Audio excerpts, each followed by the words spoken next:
Well, I think the biggest reason, there's a lot of reasons why we decided to do raw data as opposed to wait to releasing V1 or doing a closed beta. But the big reason is we're just so goddamn excited about everything that we're working on that we wanted to show it to everybody. It really comes down to that. Like, as a team, we're super stoked about what we were making. We wanted the world to see what it was all about. We wanted to share what we'd learned in VR. We honestly felt, and I think this is still the truth, if we had waited all the way until now to version 1 to release raw data, there would have been something lost. At the time, there weren't a whole lot of robust, very polished experiences out for VR. This was around the time that the Vive initially launched. You were seeing a lot of demos and smaller experiences, but raw data was the first true, I guess, game, like a full game that felt like a more polished experience. No, early access helped us a lot, considering it's the first title that we're releasing. Especially at the time, we do not have enough QA people to test everything, and we also didn't know what works and what doesn't work. Especially when we were first released, right after like a VRLA, when we first did our demo of the game, and it received like really, people were really excited to play it and gave us a lot of really good feedback. But up until then, we had no idea: is it good? Are we going in the right direction?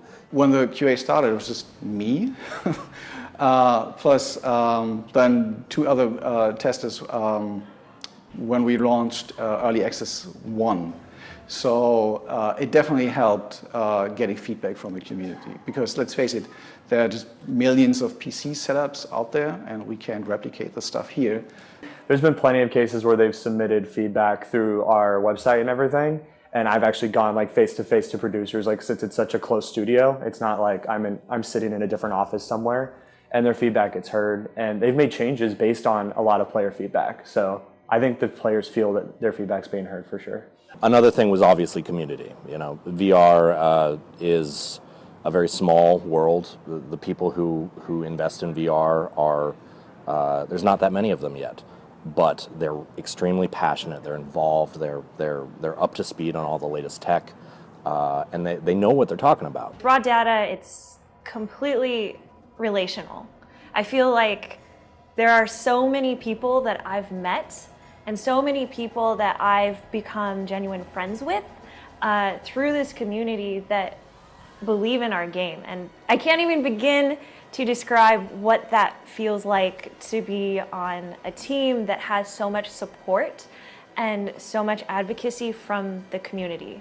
We've been building this product together, and in a lot of ways, our players feel like an extension of our own team. So all those bug reports, all the feedback in the forums, all the feature ideas, all this stuff that fed directly into the inspiration for raw data and what it became, and that's what wakes us up in the morning every day and gets us out of bed. Well, anytime you make a game or a product, and someone plays your game and they say, wow, that was fun, I had a great time, that's already an incredible feeling, right? That's why we're here, that's why we make these products, is to bring joy to people, to entertain them, right? But now it's on a whole new level, right? When they take off the headset and you see their eyes glazed over because they're just like, wow, they literally feel like they are transported to a whole nother universe. They, like, when you take that headset off and they come back to reality and they realize, wow, that wasn't real, I was just playing something. With raw data, I think it's always fun when a new VR person, especially someone that doesn't know what they're getting into, and seeing their reaction. Like, there's been plenty, I think at every convention I've been to, there's been like one person that freaks out, screaming, getting the attention of everybody because it's so intense. At one point, we're like, you know what, everybody really wants locomotion.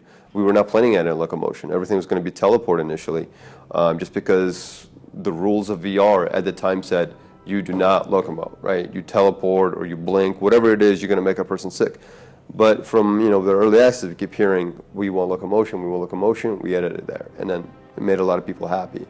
With how we wrote the game, PvP was always possible for the sake of a player's not that different from a robot, for the sake of the technical perspective of how damage was formed and how you shoot things. So one of the biggest challenges is, how do you network full contact? And let me give you an example. If I swing with a sword, right? You'd expect the other person to be able to block the sword, right? But with a latency that's impossible to get past on the internet, let's say even a 50 millisecond latency. By the time player B sees player A swing the sword, and he goes to block it, player A in real life, his hands are completely somewhere else at 50 milliseconds, 100 millisecond latency. Yeah, opening weekend for PvP was fun too, seeing the devs actually play with our community and either smoking it, but there were surprisingly some people that were really good right off the bat too that were smoking some of us. So it was cool seeing that interaction as well internally, and then reading all the comments in Discord and how pumped our community was about it as a whole. I mean, I remember not long after we released, the biggest thing was because of the positive response, whereas we had initially planned Raw Data to be a fairly contained, short experience. I think we thought people might not play for more than 8 hours to get through the whole game. When we realized that people were enjoying Raw Data as much as they were, and they were going back and replaying missions to unlock more things or get higher scores, it was like, okay, we might have a winning horse here. Let's double down. Working on the story and the narrative of Raw Data, I think the biggest thing was, we were thrilled to get feedback from players, commenting about, a lot of people were kind of tickled about the Simon character and the comic relief he provides while you're, fighting for your life. There's like these little stories, little threads that you'll pick up on that we're now coming back and coming full circle. And based on the reactions that we've seen our players have and the conversations that they're having about these ideas, that fed a lot of our inspiration and our excitement about bringing the plot to a close and tying all our loose ends. Without the community, there's no way that anybody would notice us. VR is such like a niche thing so far. I think that referrals and recommendations travel beyond even some press and media. Because working here feels like we are paving the road while we're driving somehow. And this is just, it's a terrible feeling, but it's also great at the same time. And it somehow works. I don't know how we do it, but we've come a long way. And I think ultimately, if Raw Data didn't do early access, we wouldn't have been able to make as great of a title because we wouldn't have had customers to tell us what they're looking for and what works and what doesn't work.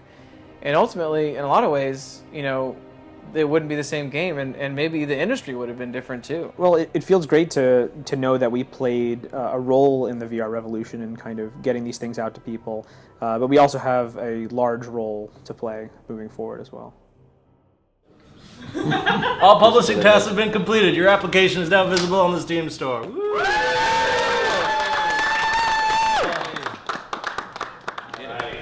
Nice work, Dominic. Nice job.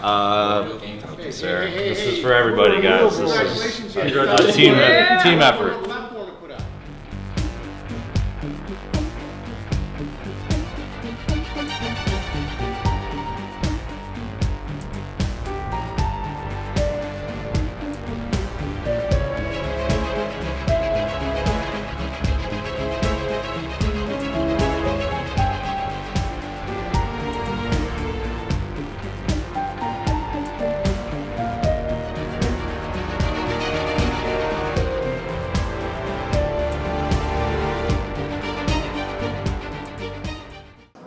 Should I stop?